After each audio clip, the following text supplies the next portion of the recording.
تمام ناظرین گرامی کو خوش آمدید کہتے ہیں۔ گزشتہ دنوں عظیمی دواخانہ میں ہمارے ایک بھائی نے یہ خط ارسال کیا جس میں وہ اپنے دوست کا مسئلہ کچھ یوں بیان کرتے ہیں۔ وہ لکھتے ہیں کہ میرے ایک دوست کی عمر 25 سال ہے، اس کی شادی کو 3 ماہ ہوئے ہیں، لیکن وہ ابھی تک اپنی بیوی کے ازدواجی حقوق ادا نہیں کر سکا۔ وہ کہتا ہے کہ جیسے ہی بیوی کے سامنے جاتا ہوں تو خوف اور گھبراہٹ میں مبتلا ہو جاتا ہوں، جس کی وجہ سے میرے جذبات سرد پڑ جاتے ہیں۔ میرے دوست کی بیگم بہت ہی اچھی خاتون ہیں، انہوں نے ابھی تک اپنے شوہر کا پردہ رکھا ہوا ہے، لیکن بات کب تک چھپی رہے گی؟ میرا دوست کہتا ہے کہ شادی سے پہلے وہ بالکل ٹھیک تھا۔ وہ کہتا ہے کہ اگر کسی کمزوری کا ذرا بھی شک ہوتا تو وہ شادی ہی نہیں کرتا۔ اس کی وجہ سے اسے یقین ہو رہا ہے کہ میاں بیوی کے تعلقات پر بندش کروا دی گئی ہے۔ محترم عظیمی صاحب، آپ سے درخواست ہے کہ میرے دوست کی کیفیات کو مد نظر رکھتے ہوئے فوری علاج تجویز فرمائیں۔ ہمارے ان بھائی کے خط کے جواب میں عظیمی صاحب کچھ یوں تحریر فرماتے ہیں۔ محبت کرنے والے میاں بیوی کے درمیان دوریاں پیدا کر کے شیطان بہت خوش ہوتا ہے۔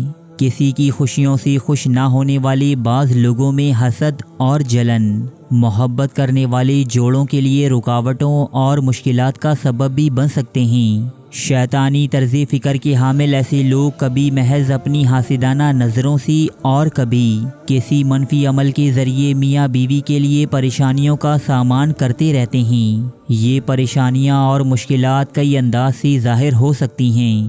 مثال کے طور پر شوہر یا بیوی کو ایک دوسرے سے بیزاری محسوس ہونا، دیگر معاملات میں موڈ ٹھیک رہنا لیکن ایک دوسرے کو دیکھتے ہی موڈ آف ہو جانا یا غصہ بڑھ جانا، صحت ٹھیک ہونے کے باوجود شوہر میں بیوی یا بیوی میں شوہر کی قربت کی خواہش کا ختم ہو جانا، معمول کے ازدواجی تعلقات اور سب ٹیسٹ نارمل ہونے کے باوجود حمل قرار نہ پانا یا حمل قائم نہ رہ پانا جیسے مسائل شامل ہیں۔ نظر بد اور حسد کے زیر اثر یا کوئی بندش کرا دینے کی وجہ سے سامنے آنے والی ایسی مشکلات سے نجات کے لیے قرآنی آیات، مسنون دعاؤں اور بزرگوں کے بتائے ہوئے وظائف اور طریقوں سے مدد لینی چاہیے۔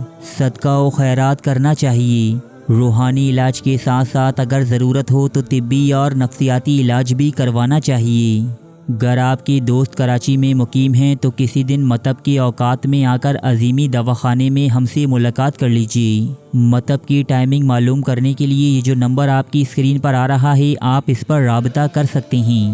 اگر آپ کسی اور شہر میں بھی مقیم ہیں تو بھی اس نمبر پر رابطہ کر کے اس مسئلے کا حل دریافت کر لیجیے۔ شکریہ۔